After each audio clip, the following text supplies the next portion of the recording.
ॐ तव कथामृतं तप्तजीवनं कविभिरीडितं कल्मषापहं श्रवणमङ्गलं श्रीमदाततं भुवि गृह्णन्ति ये भूरिदा जनाः।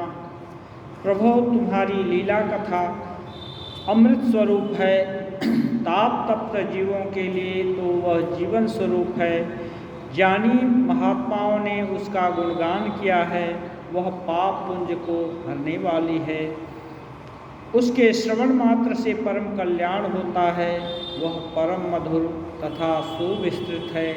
जो तुम्हारी इस लीला कथा का गुणगान करते हैं, वास्तव में भूतल में वे ही सर्वश्रेष्ठ दाता हैं। दक्षिणेश्वर में श्री रामकृष्ण देव अपने अंतरंग भक्तों के साथ वार्तालाप कर रहे हैं। यहीं पर कृष्ण किशोर की बात चल रही थी। कृष्ण किशोर एक निष्ठावान ब्राह्मण है।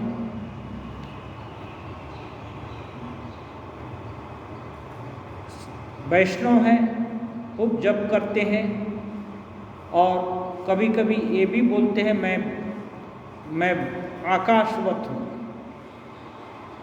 ये अद्वैत तत्व का भी ये वैष्णव चरण ये चर्चा करते हैं, चिंता करते हैं। और रामकृष्ण देव उनके सदाचार को बड़ा पसंद करते हैं, क्योंकि बात ये है, अच्छे लोग, श्रेष्ठ लोग जहाँ कहीं भी अच्छाई देखते हैं उसको एनकरेज करते हैं।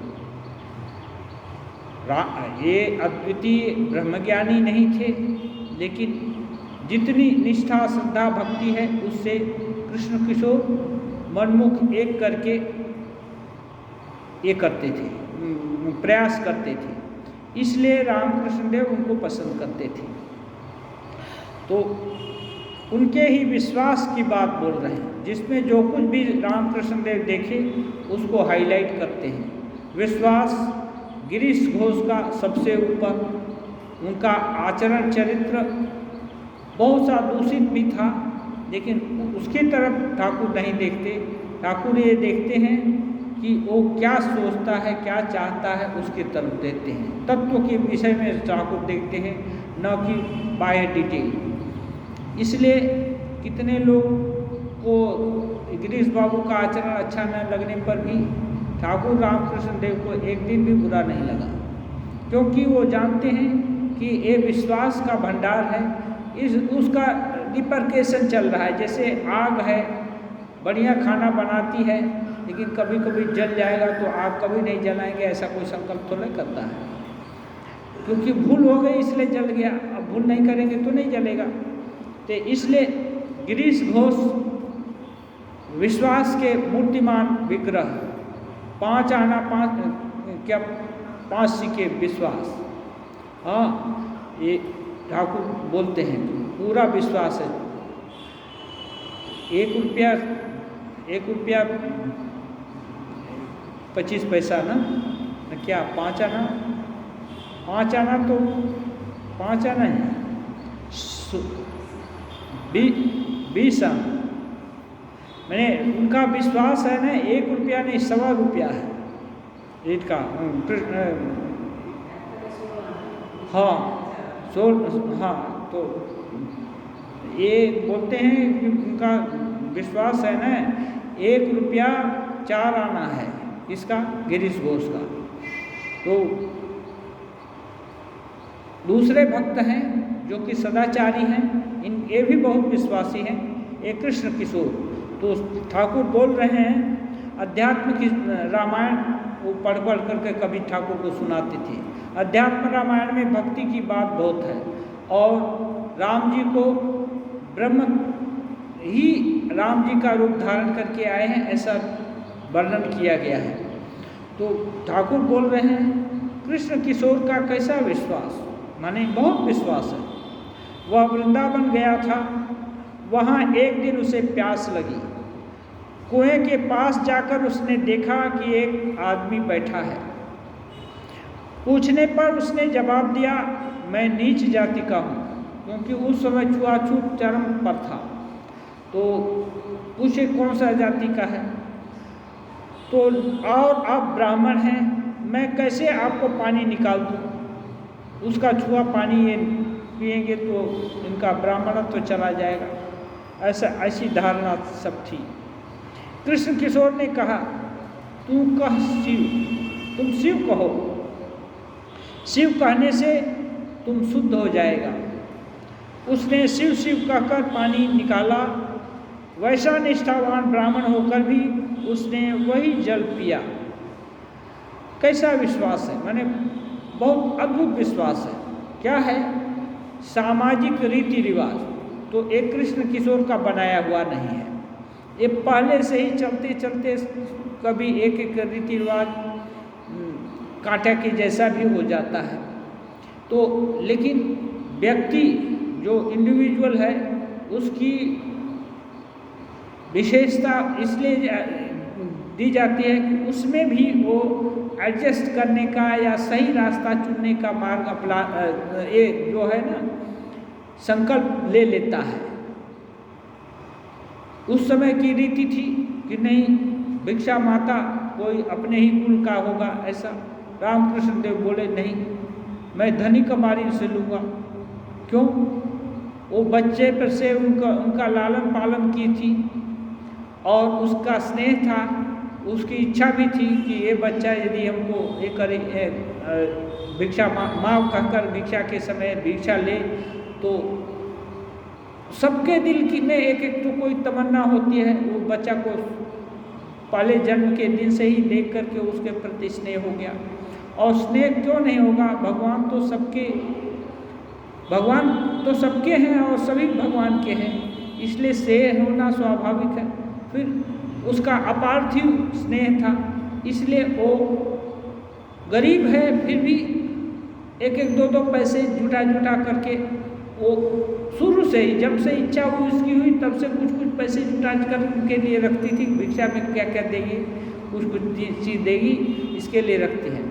और भगवान तो हृदयग्राही जनार्दन है ना, भावग्राही जनार्दन। वो जो दिल से कुछ देना चाहता है वो ग्रहण करते हैं। तो रामकृष्ण देव उस समय इतना विरोध के बावजूद भी हट करते हैं, नहीं मैं तो लूँगा तो उसी से, नहीं तो किसी से नहीं, क्योंकि सत्यवादी यदि जो नहीं है तो ब्राह्मण ही नहीं है।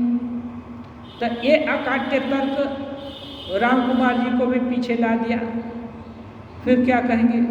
सत्यवादिता और ब्राह्मणत्व में ये है, आगे ब्राह्मण लोग सत्यवादी होते थे, त्यागी होते थे, जितेंद्रिय होने का प्रयास करते थे। तो ये सब गुण है। तो कृष्ण किशोर को बोल रहे हैं कि वो इतना जो सामाजिक श्रृंखला है उसको भी छोड़ करके भगवान के नाम से हर कुछ पवित्र हो जाएगा, सामाजिक श्रृंखला बाधक नहीं बनेगी। ये विश्वास, इसको विश्वास बोलते हैं। और एक हल निकाल लिए तो इससे ठाकुर बड़े खुश हुए। ये जो मेंटलिटी है ये क्या है? इसमें कट्टरता नहीं है कि कट्टर है, झगड़ा लड़ाई ही करेगा, अच्छा समाधान नहीं ढूंढने का प्रयास करेगा। कट्टर स्वभाव यही होता है। तो यहाँ है अपने व्रत का भी पालन करते हैं कि पवित्र है जो उसके हाथ से लेना देना, उसके हाथ का खाना, उसके हाथ का पहनना, उसके हाथ का ये करना। तो शिव कह दिया तो पवित्र हो गया, ये विश्वास।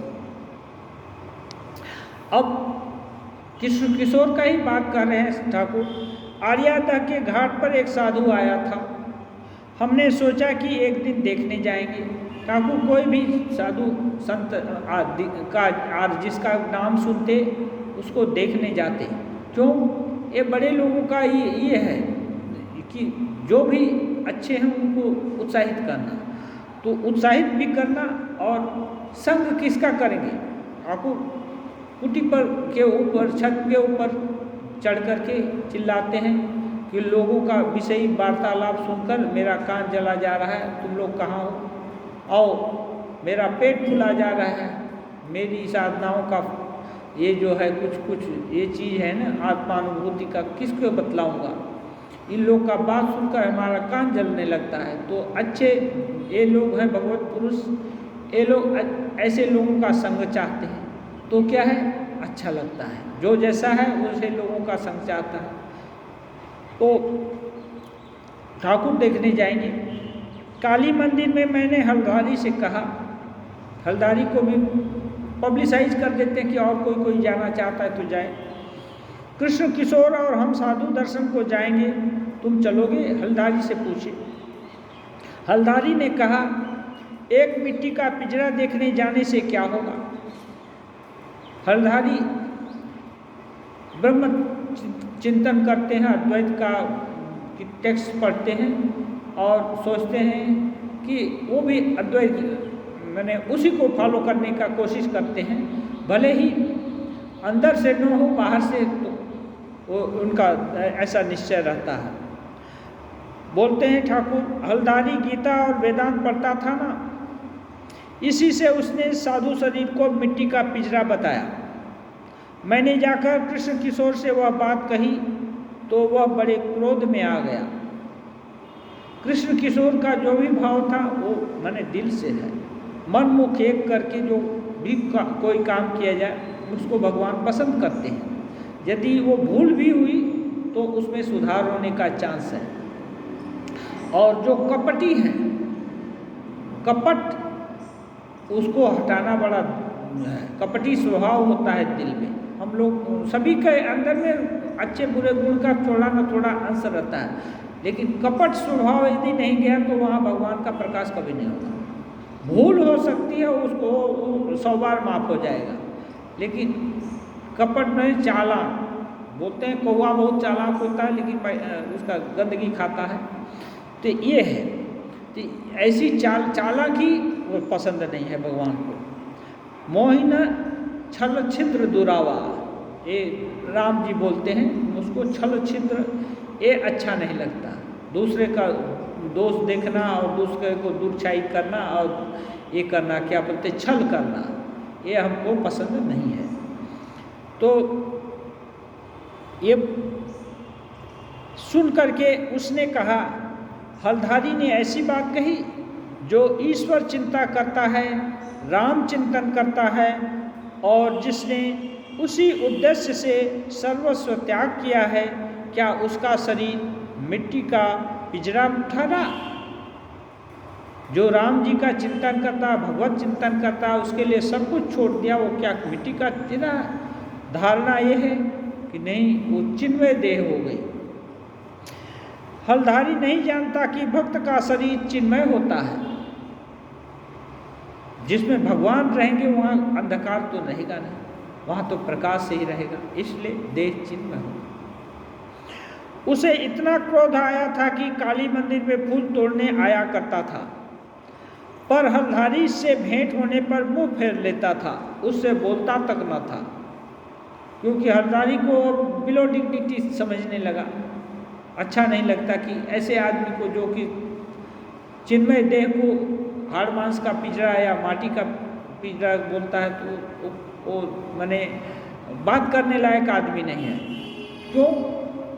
ये निष्ठा है कि जो श्रेष्ठ आदमी है वो श्रेष्ठ लोगों से बात करेगा, जैसा संग करेंगे वैसा ही लाभ ये होगा, वैसे ही अपने चरित्र का अपना उद्दीपन होगा।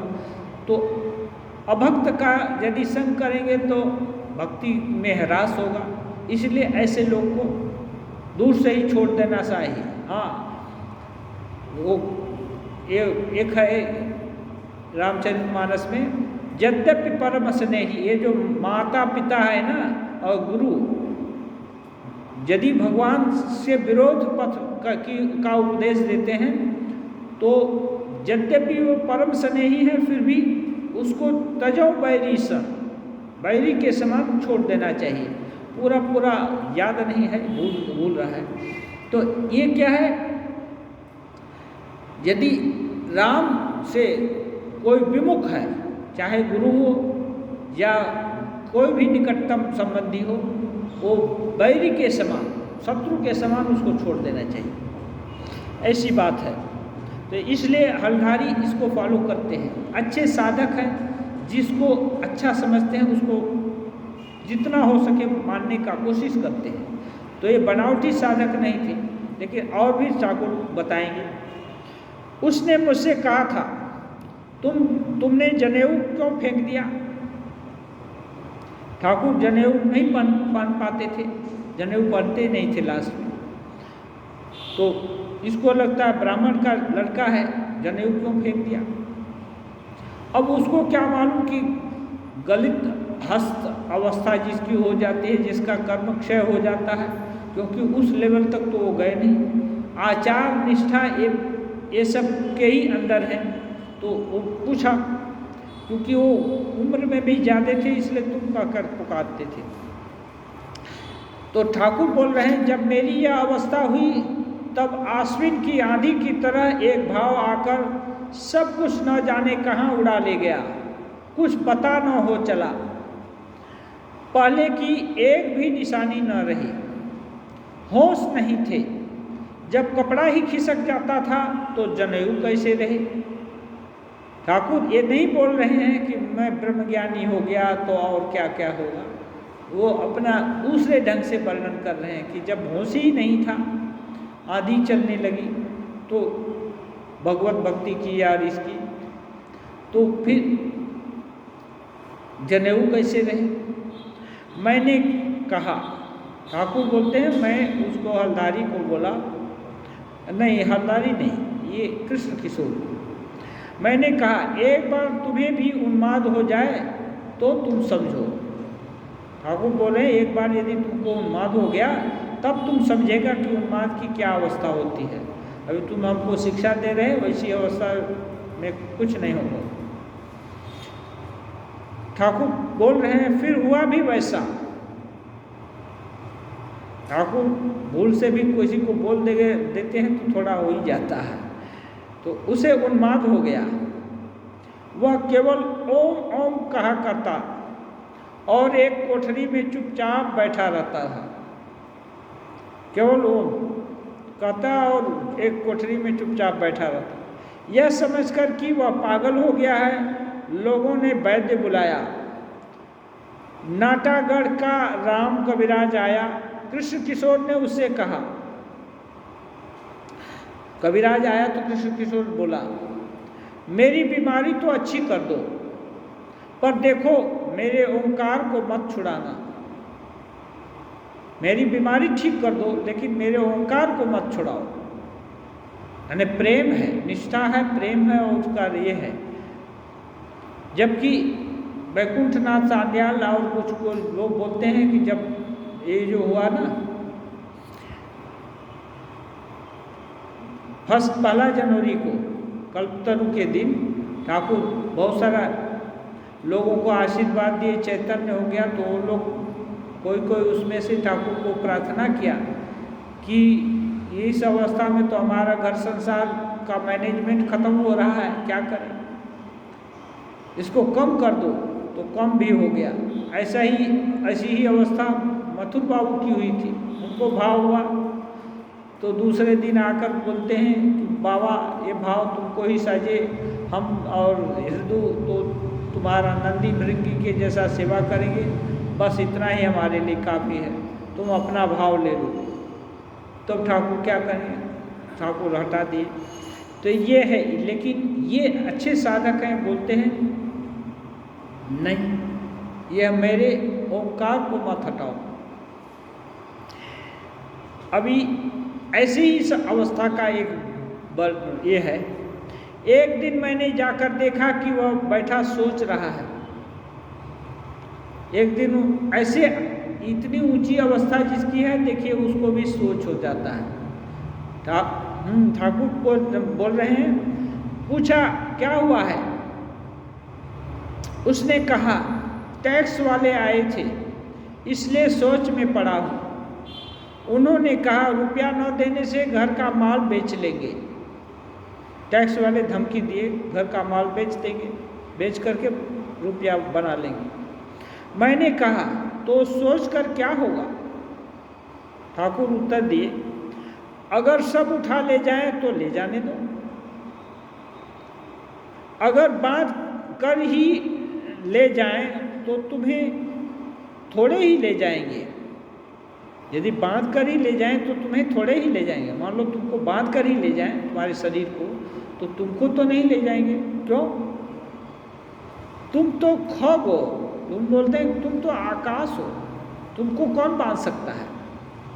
नरेंद्र आदि लोग हंसने लगे, क्योंकि ये प्रैक्टिस करते थे, बोलते थे। ये जो है अध्यात्म रामायण वगैरह में क्या वो भगवान आकाश सदृश हैं, तो ये बोलते थे मैं हम ही खग हो। तो ठाकुर बोलते हैं तुम तो बोलते हो तुम तो आकाश हो, तुमको तो बांध कर नहीं ले जाएगा, शरीर को ले जाता है, ले जाने दो। नरेंद्र आदि लोग हंसने लगे। कृष्ण किशोर कहा करता था कि मैं आकाशवत हूँ। वह अध्यात्म रामायण पढ़ता था ना, बीच बीच में उससे तुम खो हो कहकर दिलगी करता था। ठाकुर बोलते थे, कभी कभी हंसी करते थे, तुम तो खो, तुम ही तो खो हो। सो हंसते हुए मैंने कहा तुम खो हो, टैक्स तुम्हें तो खींच कर नहीं ले जा सकेगा। तुम तो खो हो, तुमको तो टैक्स नहीं ले जा सकेगा। कहे चिंता क्यों करते हो। अब बात ये है, इस लग्गी में भी ठाकुर पॉइंट करना चाहते हैं, जब तक वो ब्राह्मी स्थिति नहीं आ जाती तब तक तो सोच रहेगा ही। इनको भाव हुआ है, ठीक है, भाव हुआ है, मीन्स भाव कितना घनीभूत है ये इसकी बात है। ब्रह्म ज्ञान हुआ है ठाकुर तो ये बोले नहीं। ब्रह्म ज्ञान तो तभी होता है जब समाधि होती है। तो जितना भी उन्नति हो जाए, यदि ब्रह्म ज्ञान नहीं हुआ है तब तक सोच तो जाएगा नहीं। इसलिए ठाकुर बार बार भक्ति योग का ये बात बोलते हैं कि तब सोचो कि ये भगवान का होकर रहे। जब जो भी सोच है वो भगवान की होकर रहे तब उसमें दिक्कत नहीं है। तो ये हंसी करके बोलते हैं, क्योंकि खौ बोलना और ख हो जाना एक नहीं है। वो बोलते थे हम मैं आकाशवत हूँ, जब ठीक ठाक सब कुछ है तब तो बहुत लंबी लंबी बात हाँक देगा, लेकिन दिल में जब ये होता है, ठाकुर बोलते हैं ना, जब ये इसको तोता को बिल्ली पकड़ती है तो राम राम नहीं आता है, तब टें करने लगता है, असली स्वरूप आ जाता है। उसके आगे राम राम मैं और सीता सीता और जो कुछ भी सिखा दिया वो कहेगा। तो ये ब्रह्म भाव आना, उसके आगे तक कभी भी उसमें गलती होने का चांस है। इसलिए ठाकुर बोलते हैं साधु सावधान। जो भी साधक है उसको सावधान रहना पड़ेगा। सावधानी हटी कि दुर्घटना घटी। इसलिए साधक होने का मतलब बेवकूफ़ होना नहीं है, वो हर समय सतर्क अलर्ट रहेगा। इसलिए उपनिषद में कहा गया है, कठोपनिषद में है, दृश्यते तु अग्रया बुद्धिया सूक्ष्मया सूक्ष्मदर्शी भी। ये जो आत्मा है दिखता है कैसे, सूक्ष्मया सूक्ष्मदर्शी भी, सूक्ष्म में से भी सूक्ष्म जो देखने की जिनकी क्षमता उत्पन्न हो गई है उनके द्वारा इस आत्मा का दर्शन होता है। ये कैसे, ये साधना करते करते धीरे धीरे ये जो साधारण देह है ये भगवत सत्ता का इसमें स्फुरण होता है। धीरे धीरे इसका रजोगुण तमोगुण कम होकर सत्वगुण का विकास होता जाता है, और धीरे धीरे धीरे धीरे धीरे धीरे विकास होते होते इतना शुद्ध हो जाएगा इसका दिल दिमाग विचार हर कुछ कि और भगवान को छोड़कर ब्रह्म तत्व को छोड़कर और कुछ की चाहत खत्म हो जाएगी। इसको नेचुरल प्रोसेस बोलते हैं। जैसे घाव लग गया, चोट लग गई, दूसरे दिन ही तो एकदम सूख नहीं जाएगा। यदि कोई ऐसी दवा भी मिल जाए तो दूसरे दिन ही सुखा दे एकदम, तब भी उसकी खुट्टी, एक बोलते हैं पपड़ी तो बनती ही है। अब पपड़ी को कोई खींचकर पूरा एकदम चिकना चकना कर दे, चाहे कि दूसरे दिन ही कर दे, तब तो फिर से खून बहेगा ही। इसलिए नेचुरल प्रोसेस ये है कि कुट्टी बन गई, ये जो पपड़ी हो गई, उसको अपने से छूटने देना है। तो साधक को भी इंतजार करना पड़ता है, सही रास्ता अवलंबन करना और फिर इंतजार करना, धैर्यपूर्वक इंतजार, इसको बोलते हैं धैर्य। धैर्य नहीं होने से, जैसे बोल दिए नारद जी एक साधु को कि तुमको 3 जन्म लेना पड़ेगा तब भगवान बुलाएंगे, वो फुला लिए और साधना छोड़ दिए 3 जन्म। और दूसरा साधु को बोले कि तुमको इमली के पत्ते में, इमली के पेड़ में जितने पत्ते हैं उतना जन्म लेना पड़ेगा तब भगवान बुलाएंगे। जैसा सुनना वैसे ही उसको एकदम आनंद आ गया कि वाह, ये इमली में कितने पत्ते होंगे, ये तो लिमिटेड है, अनलिमिटेड तो है नहीं। तो इतने बाद भगवान हमको देखा देंगे, हमको बुलाएंगे अपने पास। ये खुशी उसकी इतनी उमड़ पड़ी कि नाचने लगा और विभोर हो गया। और इसके कारण उसका जितने भी जन्म के सुख दुख भोग थे सब खत्म हो गए। केवल दुख भोग ही नहीं खत्म होने से नहीं मुक्ति होगी, सुख भोग भी जाना पड़ेगा। सुख और दुख दोनों भोग गया तब भगवत प्राप्ति होती है। तो ये हो गया। उन्माद की दशा में मैं लोगों से सच सच बातें स्पष्ट कर देता था।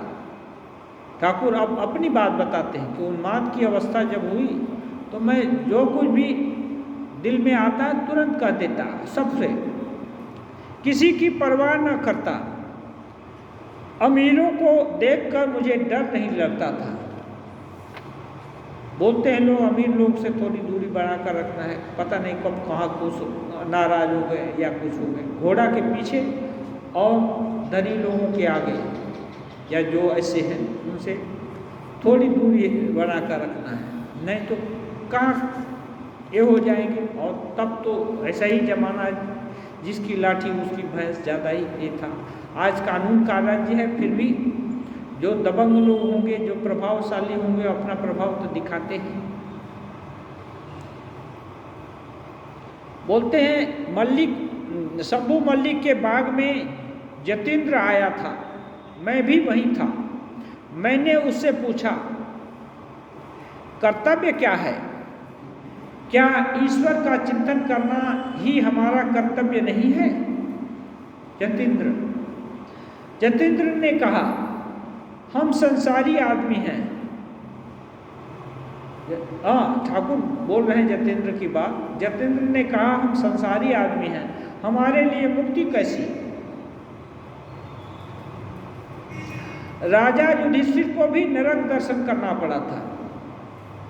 होता क्या है, हम लोग कोई भी समस्या आती है तो उसका अपने ढंग का समाधान खोजते हैं। जब तक चाहे बुद्धि कम हो या ज़्यादा हो, जब तक समाधान दिल में नहीं आएगा तब तक आदमी बेचैन रहता है और काम भी आगे नहीं करेगा, हिलना भी मुश्किल हो जाएगा।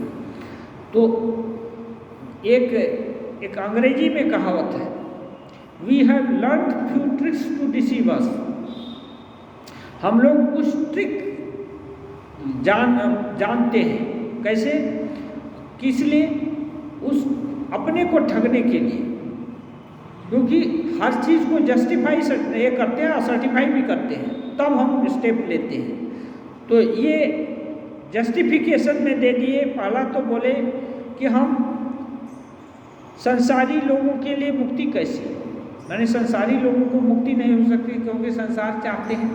यहाँ तक तो कोई झंझट नहीं, इतना बोलने से ठाकुर नाराज होने वाले नहीं। लेकिन वो बोल दिया, सर्टिफाई किया अपने इसको, ये ना ये है। जब युधिष्ठिर को भी नरक भोगना पड़ा था झूठ बोलने के कारण, तो हम लोग कौन छाड़ हैं? हम लोग तो रात दिन झूठ बोलेंगे, रात दिन ये करेंगे, उल्टा काम करेंगे। ठाकुर बोल रहे हैं, तब मुझे बड़ा क्रोध आया। मैंने कहा, तुम भला कैसे आदमी हो? युधिष्ठिर का सिर्फ नरक दर्शन ही तुम्हें याद आए?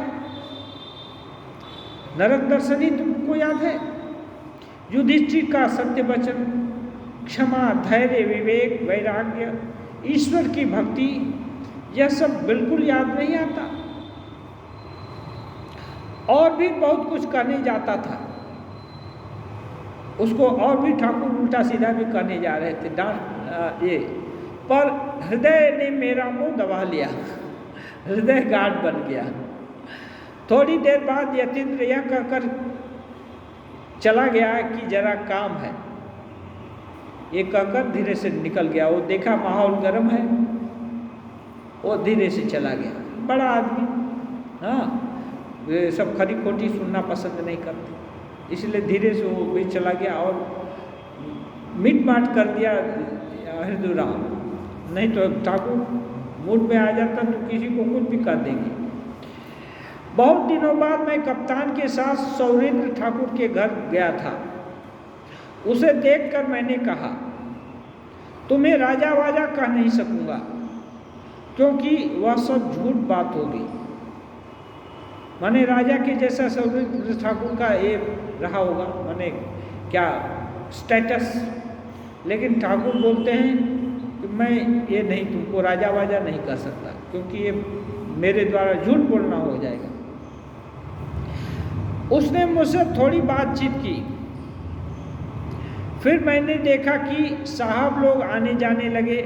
वह रजोगुणी आदमी है, बहुत कामों में लगा रहता है।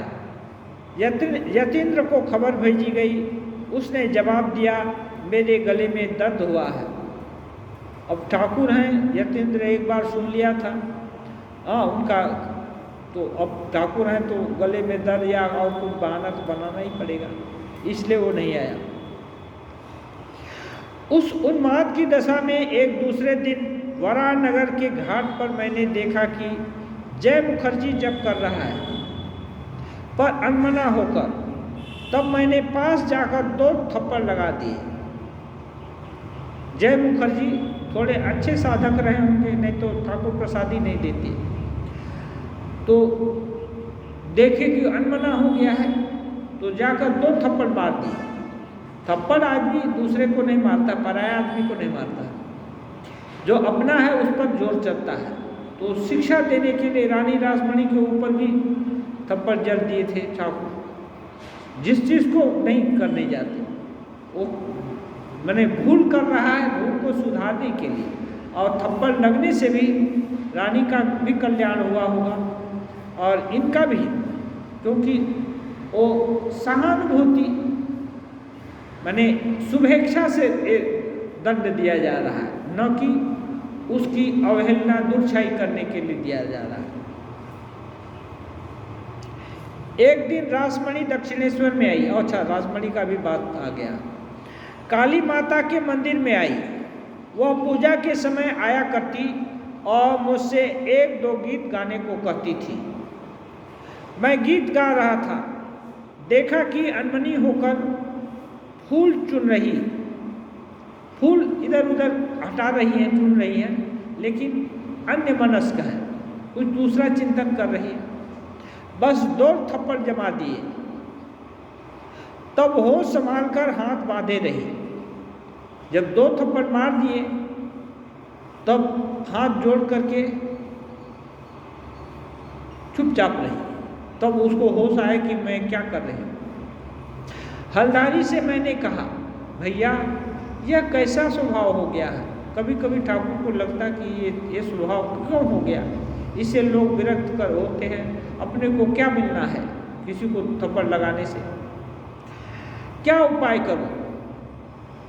हलदारी को भी कभी कभी बोलते हैं, ये क्यों ऐसा स्वभाव हो गया, ऐसा हो जाता है। क्योंकि वो भीतर बाहर सब देख पाते थे, देखने से उनको रिएक्शन हो जाता कि ये साधक भूल कर रहा है, तो सुधारने के लिए ऐसा करते थे।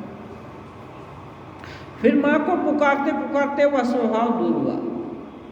अब हलदारी या ये क्या बोलते हैं, ये लोग क्या करेंगे।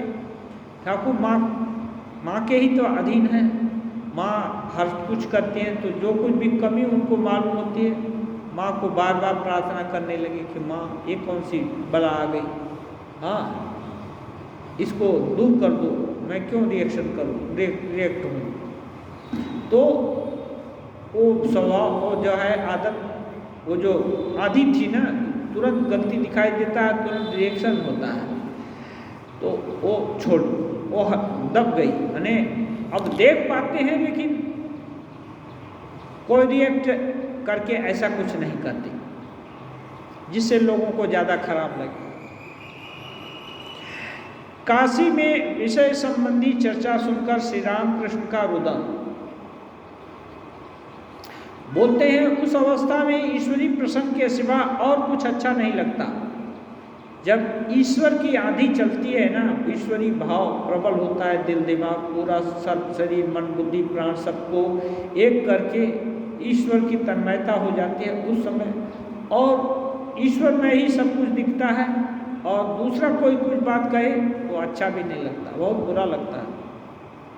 वैसे ही चर्चा होते सुनकर मैं बैठा रोया करता था। विषय की बात कर रहे हैं, घर द्वार इसका उसका, तो वो एकांत में बैठकर रोने लगती कि क्या सुन रहा हूँ।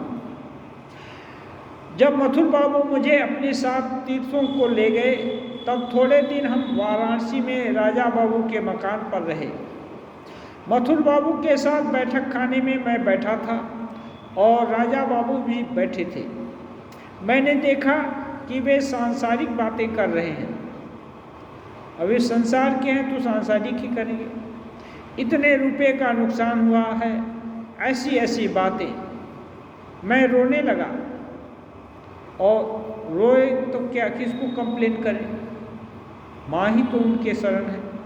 तो बोलते हैं, कहा माँ मुझे यह कहाँ लाई, मैं रासमणी के मंदिर में कहीं अच्छी तरह था। तीर्थ करने आते हुए वे कामिनी कांचन की बातें, यानी तीर्थ करने लोग आए हैं या तीर्थ स्थान में हैं, फिर भी कामिनी कांचन के ही बात कर रहे हैं। पर वहाँ बोल रहे हैं महामेश दक्षिणेश्वर में तो विषय चर्चा सुननी नहीं पड़ती थी।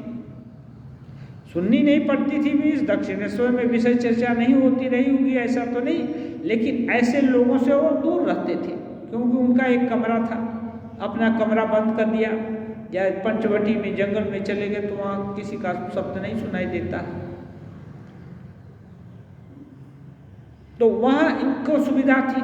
अब यहाँ वाराणसी में गए हैं तो उन लोग का जो घर है उसी में तो रहेंगे, लिमिटेड एरिया में रहना है, वही सब सुनना, तो इससे इस तो बाध्य होकर सुनना पड़ रहा, इसलिए दुख होता था ठाकुर।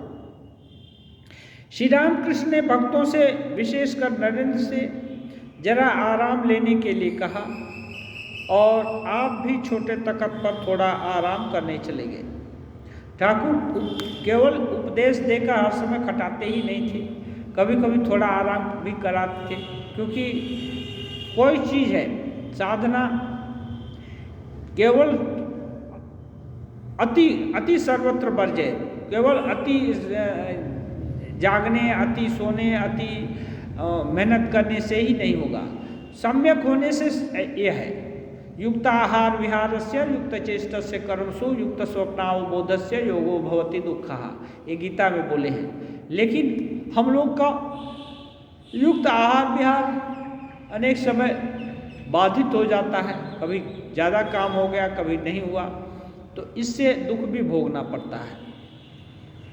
तो ठाकुर कोशिश करते थे, ये भी 12 साल बहुत नाक रगड़े, होश नहीं, चिड़िया सिर पर बैठ जाती हैं, दाना खोजती हैं, फिर भी उनको होश नहीं रहता। लेकिन ठाकुर जानते हैं इतनी कठिन तपस्या अन्यों से संभव नहीं है, क्योंकि जितना ही शुद्ध सत्व होगा उतना ही तीव्रतर साधना हो सकती है। साधना करना और काम करने में बहुत अंतर है। काम हाथी के माफिक कोई कर सकता है, लेकिन साधना तो शुद्ध सत्व का विकास नहीं हुआ है, शुद्ध सत्व बढ़ा नहीं है, तो साधना करना बड़ा मुश्किल है।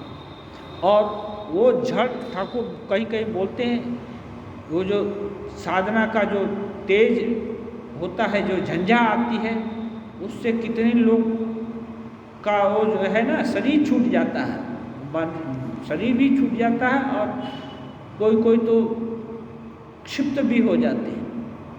इसलिए ये बोलते हैं साधना भी माने धीरे धीरे बढ़ाना चाहिए। एकाएक बढ़ाने से मन अच्छा लग रहा है तो बहुत 1 घंटा जप के बदले 10 घंटा सीधा कर दिया।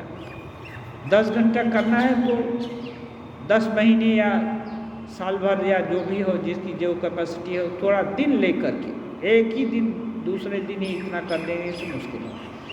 फटीग आ जाता है, थकान आ जाती है। थकान आ जाने से क्या होता है, अवसाद हो जाएगा। फिर जहाँ जिस उन्नत भाव को आए थे वहाँ से एकदम फिर नीचे जाएंगे। इसलिए ठाकुर आराम भी करने को बोलते हैं। फिर नरेंद्र आदि के साथ कीर्तनानंद, नरेंद्र का प्रेमालिंगन। फिर जब थोड़ा आराम हो गया तो ये भी करते हैं, कभी कीर्तन करते हैं, कभी उपदेश देते हैं, कभी और कुछ, कभी हंसी ठट्टा होती है। लेकिन हर कुछ करने के पीछे भगवान ही है। तीसरा पहर हुआ, नरेंद्र गाना गा रहे हैं। राखाल, लाटू, मास्टर, नरेंद्र के बाह्य मित्र, प्रिय, हाजरा आदि सब हैं। नरेंद्र ने कीर्तन गाया, मृदंग बजने लगा। भावार्थ है, ऐ मन तू चिदघन हरि का चिंतन कर, उनकी मोहन मूर्ति की कैसी अनुपम छटा है। नरेंद्र फिर दूसरा गाना गाए। उसका भावार्थ ये है, सत्य शिव सुंदर का रूप हृदय में शोभायमान है, जिसे नित्य देखकर हम उस रूप समुद्र में डूब जाएंगे। बोल रहे हैं हृदय मंदिर में सत्य शिव सुंदर, जो सत्य है वही शिव है, वही सुंदर है। सत्य माने जो हर समय रहने वाला है, वही सत्य है। और शिव माने मंगलकारी। मंगल कौन करेगा? जो टेम्परेरी है, अभी है, कल दूसरे क्षण नहीं रहेगा, तो वो तो अच्छा है तो भी उसकी याद करके दुख होगा। अब बुरा है तो उसकी याद करके सुख होगा। तो ये मंगलकारी नहीं है। या तो सुख की आसक्ति होगी या तो दुख की आसक्ति बढ़ाएगा। सुंदर, और इसलिए जो मंगलकारी है वो सुंदर भी है, क्योंकि उससे अपना परम कल्याण होगा। तो ये कब दिन आएगा? हे प्रभु, मुझ दिन के भाग्य में वह कब होगा? गाने में साधक लोग प्राण डाल देते हैं, मीरा का गाना और ये सब गाना। हे नाथ, कब अनंत ज्ञान के रूप में तुम हमारे हृदय में विराजोगे और हमारा चंचल मन निर्वाक होकर तुम्हारी शरण लेगा? कब अविनाशी आनंद के रूप में तुम हृदयाकाश में उदित होगे? चंद्रमा के उदय होने पर चकोर जैसे उल्लसित होता है, वैसे हम भी तुम्हारे प्रकट होने से मस्त हो जाएंगे।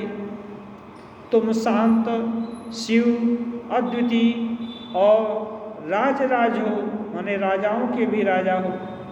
हे प्राण सखा, अब और ये हो रहा है तो प्राण सखा भी बोलने जाते हैं। तुम्हारे चरणों में हम बिक जाएंगे और अपने जीवन को सफल करेंगे। ऐसा अधिकार और ऐसी जीते जी स्वर्ग भोग हमें और कहाँ मिलेगा? तुम प्राण सखा हो, तुम्हारे चरणों में हम बिक जाएंगे, ऐसा अधिकार तुम्हारा हो जाएंगे, ऐसा अधिकार। और ये स्वर्ग भोग माने सुख का ये, तो ऐसी स्वर्ग की अनुभूति कब होगी? क्योंकि इंद्र का स्वर्ग नहीं चाहते साधक। इंद्र का स्वर्ग बहुत नीचे है। भगवान को पाने का जो ये है सुख, वो बहुत उन्नत है। तुम्हारा शुद्ध अपापविद्ध रूप हम देखेंगे। जिस तरह प्रकाश को देखकर अंधेरा जल्द भाग जाता है, उसी तरह तुम्हारे प्रकट होने से पाप रूपी अंधकार भाग जाएगा। तुम ध्रुव तारा हो, हे दीनबंधो, हमारे हृदय में ज्वलंत विश्वास का संचार कर मन की आशाएं पूरी कर दो। तुम्हें प्राप्त कर हम अहर्निश प्रेमानंद में डूबे रहेंगे और अपने आप को भूल जाएंगे। वह दिन कब आएगा प्रभु? ये है, भगवान को देखने से अंधेरा छट जाएगा और पाप भी हट जाएगा। ये भागवत में है, खाने से 3 चीज एक साथ होता है। तुष्टि पुष्टि क्षुत पायोनुघासम, यानी भोजन से तुष्टि हो जाती है, वाह खाया ठीक से, और क्षुधा की निवृत्ति हो जाती है, और तीसरा बल होता है। ऐसे ही भगवत दर्शन से एक तो भगवान के प्रति स्नेह होगा, प्रेम होगा, और दूसरा जो भी पाप है ना, अंधकार है, अज्ञान राशि सब समूल नष्ट हो जाएगी, संशय छिन्न हो जाएगा। तो ये सब ध्रुव तारा बोलते हैं। ध्रुव तारा क्या है? आंखों का ध्रुव तारा बोलते हैं। ये अभिष्ट चीज, यानी ये ऐसा तारा जो हर दिन अवश्य उगेगा। दूसरे तारे कभी कभी टिमटिमाते हैं, कभी दिखते हैं, कभी नहीं दिखते हैं, लेकिन ध्रुव तारा एक निश्चित जगह पर हर समय रहता है, इसलिए आंखों का ध्रुव तारा बोलते हैं।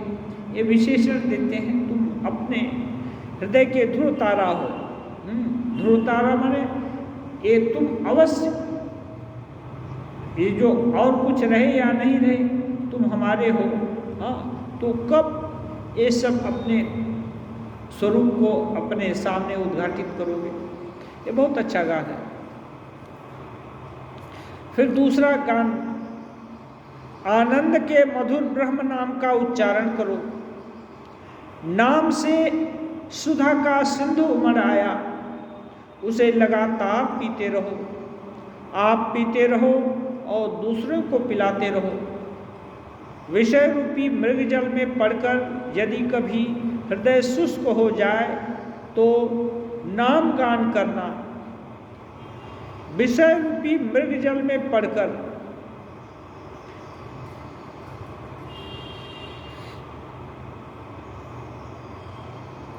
विषय क्या है? विषय यही है कि आकर्षित करता है कि ये अच्छा होगा, ये काम का चीज होगी, ये सुख देगा, ये होगा। तो इसको मृग जल बोलते हैं। मृग जल क्या है? वही प्यास लगी है हरिण को, वो सोचता है कि नहीं इधर पानी है, पानी दिख रहा है, जैसे ही गए तुरंत तृप्ति हो जाएगी, प्यास बुझ जाएगा।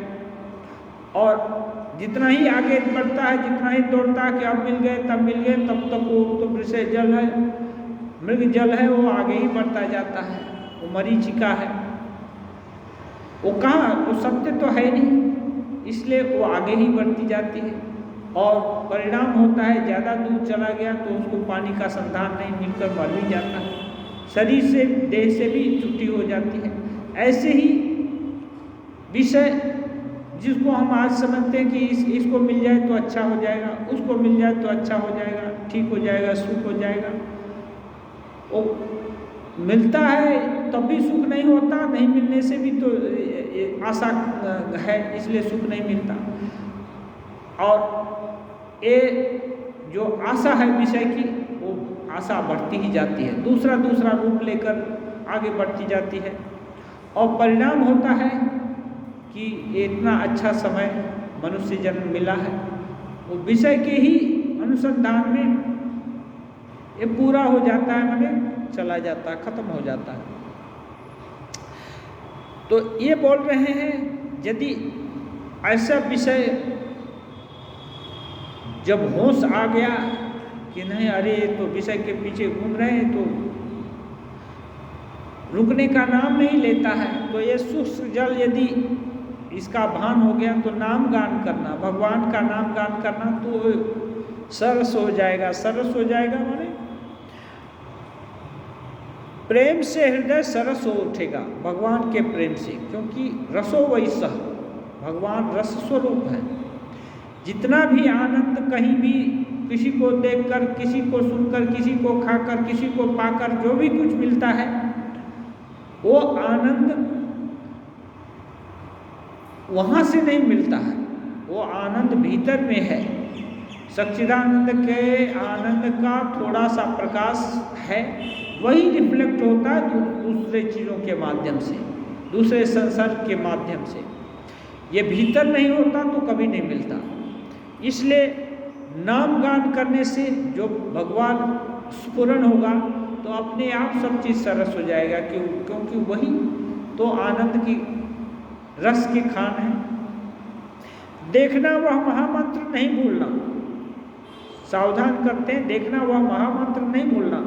संकट के समय उसे दयालु पिता कहकर पुकारना। यदि संकट कठिनाई मालूम होती है तो भगवान को दयालु पिता कहकर पुकारना। हुंकार से पाप का बंधन तोड़ डालो। कभी कभी गरज करके बोलो, भागो, मैं तुम्हें नहीं चाहता। जब ब्रह्म कहकर आओ, सब मिलकर ब्रह्मानंद में मस्त हों। बोलते हैं जय ब्रह्म कहकर आओ, गाओ, और आओ सब लोग ब्रह्मानंद में मस्त हों और सब कामनाओं को मिटा दें।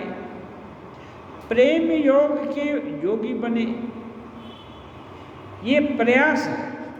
एक साधक जब ये हो जाता, ब्रह्मानंद में मग्न हो जाता है तो सभी कामनाएं मिट जाती हैं और प्रेम, आत्मा का परमात्मा से प्रेम हो जाता है और दोनों एक हो जाते हैं। आत्मा परमात्मा में भेद नहीं रह जाता। तो जो साधक हैं ये ऐसा गान की रचना करते हैं कि मानो ऐसा हो जाएगा और ऐसा हो जाएगा तो अपना कल्याण हो जाएगा। तो ऐसे योगी बने जो कि आत्मा परमात्मा का ये जो प्रेम है ना, ये इसका अनुभव कर सके। मृदंग और करताल के साथ कीर्तन हो रहा है। नरेंद्र आदि भक्त श्री रामकृष्ण को घेर कर कीर्तन कर रहे हैं। कभी गाते हैं प्रेमानंद रस में चिर दिन के लिए मग्न हो जा, फिर कभी गाते हैं सत्य शिव सुंदर का रूप हृदय मंदिर में शोभायमान है। गाना है सहज में ही भाव तरंग ला देता है और कुछ देर के लिए लोग ये जो सांसारिक चिंता और दूर भी चिंता है वो सब भूल जाते हैं। इसलिए वो गाना बहुत हेल्पफुल है, लेकिन उसी से सब कुछ नहीं हो जाएगा। त्याग वैराग्य और उसका ये नहीं किया जाए तो क्षणिक होगा और फिर जहाँ का तहाँ वो आ जाएगा। अंत में नरेंद्र ने स्वयं मृदंग उठा लिया और मतवाले होकर श्री रामकृष्ण के साथ गाने लगे। आनंद से मधुर ब्रह्म नाम का उच्चारण करो।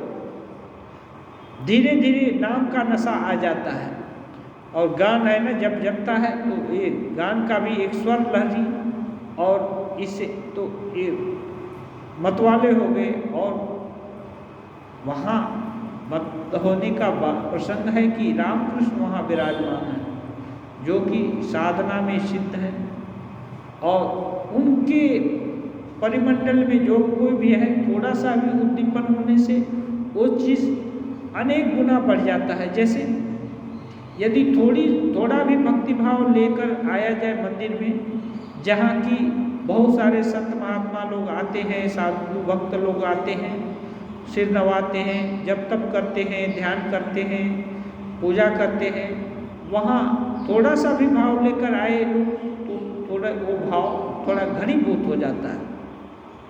और जहाँ स्वयं भगवान नरदेह में विराजमान है वहाँ की तो बात ही क्या। इसलिए ये नरेंद्र आदि लोग एकदम उन्मत्त हो गए। कीर्तन समाप्त होने पर श्री रामकृष्ण ने नरेंद्र को बार बार छाती से लगाया और कहा, आहा, आज तुमने मुझे कैसा आनंद दिया। दोनों को आनंद होता है, परस्पर भाव बनता है, भक्तों को भी भगवान को भी आनंद होता है। छाती से लगाए कि बहुत आनंद दिया, अच्छा गाना गाया, मस्ती आ गई।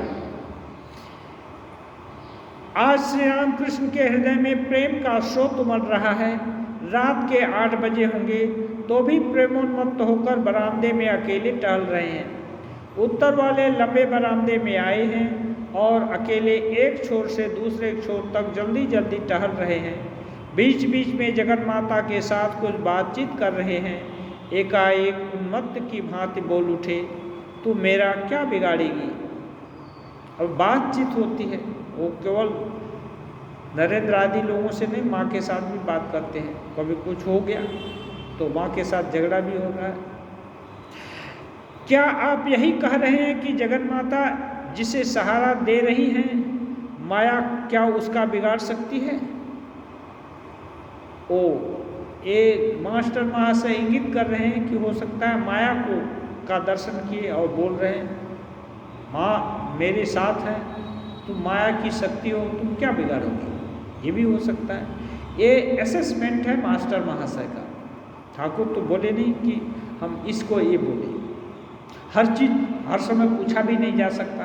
अपने दिल से कुछ कुछ बोल रहे हैं तो उस समय साधक क्या है, अनुमान करता है कि ऐसी संभावना हो सकती है। तो मास्टर महाशय का अनुमान ये है। और मास्टर महाशय ठाकुर के संपर्क में रहकर कुछ इतना स्वभाव भी ठाकुर का जान गए थे कि वो क्या कहना चाहेंगे, ऐसा अनुमान भी कर सकते थे।